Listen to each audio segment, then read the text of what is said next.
Hi students, I am Satish Kumar Talpuri. Welcome to Learn with Satish channel. Learn with Satish channel is happy to release a series of learning videos for the Artificial Intelligence and Machine Learning course offered by various engineering colleges for their computer science third year and fourth year students. In this set of learning videos, I will cover the topics as per the syllabus prescribed by different engineering colleges. In this video, I will cover one of the chapters related to Artificial Intelligence course for third year first semester of Computer Science undergraduate students. The introduction chapter discusses the definition of artificial intelligence related to thought processes, reasoning, behavior, rationality. Various approaches like human-centered approach and rationalist approaches are considered with combination of thinking and acting humanly or thinking and acting rationally. The foundations of artificial intelligence are also discussed involving philosophy, mathematics, economics, neuroscience, psychology, computer engineering, control theory, cybernetics, and linguistics. The history of artificial intelligence from 1943 until present times is explained, including the birth of artificial intelligence, early expectations and reality, knowledge-based systems, neural networks, intelligent agents, availability of large datasets. In the state-of-art subsection, some applications which AI can do today discussed. It includes robotic vehicles, speech recognition, autonomous planning and scheduling, game playing, spam fighting, logistics planning, robotics and machine translation. As this is an introduction chapter, we will try to understand what AI is and how it evolved. Intelligence is how we think, how we can perceive, understand, predict, and manipulate the world. Artificial intelligence attempts not just to understand but also build intelligent entities. To define AI, we need to consider two dimensions and four approaches. First dimension is thought process and reasoning, which is related to thinking. Second dimension is behavior, which is related to acting or executing. In the thinking dimension, we have two approaches, thinking humanly and thinking rationally. In the acting or behavior dimension, we have two approaches, acting humanly and acting rationally. When we say humanly, success is related to the ability of human performance. When we talk about rationally, it is related to ideal performance measure. A system is rational if it does the right thing.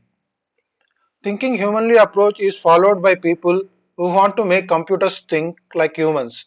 It's like machines with minds, which can automate decision making, problem solving, and learning activity. Human centered approach must be part of empirical science involving observation and hypothesis about human behavior. Thinking rationally approach is followed by people who use computer models to study mental faculties and computations that perceive, reason, and act.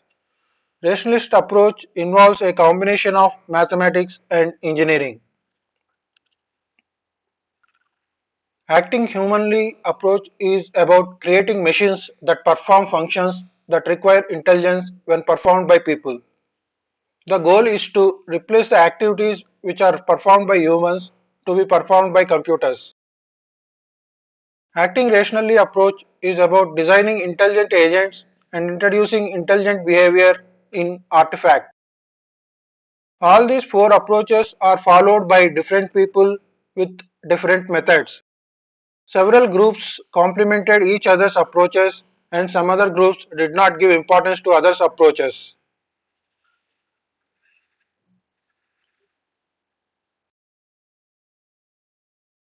We will see the work done for each of the approaches. The Turing test approach is part of the acting humanly approach. The Turing test was designed to provide a satisfactory operational definition of intelligence. When a human interrogator poses same written questions and gets the responses and is not able to tell whether the responses are from a computer or a person, then the test is passed. It means that the computer is almost acting like a human and generating the response which is not distinguishable by the interrogator that it is from the computer. During this test, there will not be any direct physical interaction between the computer and the interrogator. The computer, to respond to the questions, needs capabilities like natural language processing to understand English. It has to have a capability of knowledge representation to store what it knows or hears. It should have capacity to automated reasoning to use the stored information and answer the questions or to draw new conclusions. The computer also shall have machine learning capability to adapt to new circumstances. Other capabilities like computer vision to perceive objects and robotics to manipulate the objects are also required to pass the Turing test. These six disciplines compose most of AI and the Turing test remains relevant even now. The cognitive modeling approach is part of the thinking humanly approach. To understand how humans think and to get inside the actual workings of human mind, we can consider a few ways. One is through introspection, that is, trying to catch our own thoughts as they go by. Second way is through psychological experiments, that is, observing a person in action. The other way is through brain imaging, that is, observing the brain in action. Once we have a precise theory of mind, it is possible to express the theory as a computer program. If the program's input-output behavior matches corresponding human behavior, that is evidence that some of the program's mechanisms could also be operating in humans. Cognitive science brings computer models from AI and experimental techniques from psychology to construct testable theories of human mind. The laws of thought approach is part of the thinking rationally approach. Greek philosopher Aristotle was one of the first to codify the right thinking, that is, irrefutable reasoning processes. His syllogisms provided patterns for argument structures that always yielded correct conclusions when given correct premises. These laws of thought were supposed to govern the operation of the mind. Their study initiated the field called logic. Logicians developed a precise notation for statements about all kinds of objects, and using these logical notations, programs existed which can solve any solvable problem. This approach or tradition within AI hopes to build on such programs to create intelligent systems. The main obstacles are that it is not always possible to state the informal knowledge by logical notation. Also, there is a big difference between solving problems in principle and solving them in practice. Even problems with just a few hundred facts can exhaust the computational resources of any computer.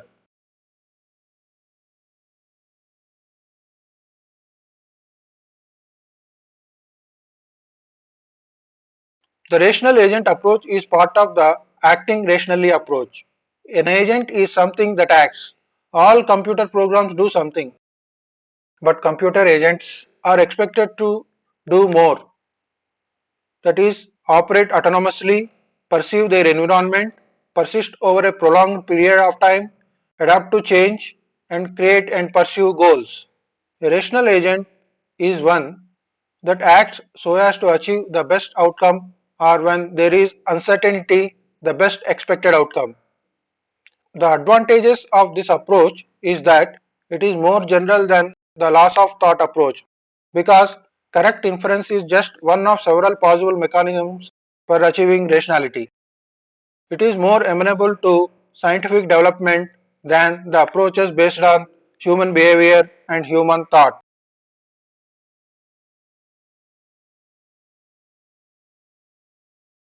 Here is a little comparison of approaches.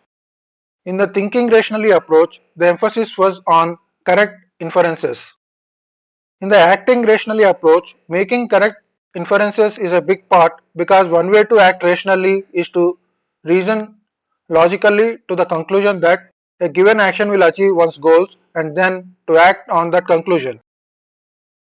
On the other hand, when there are no correct inferences, even then something must be done. So there are also ways of acting rationally that cannot involve inference. The standard of rationality is mathematically well defined and completely general and can be used to generate agent designs. Human behavior, on the other hand, is well adapted for one specific environment and is defined by the sum total of all the things that humans do. One important point to keep in mind is that achieving perfect rationality, always doing the right thing, is not feasible in complicated environments. The computational demands are just too high to achieve that.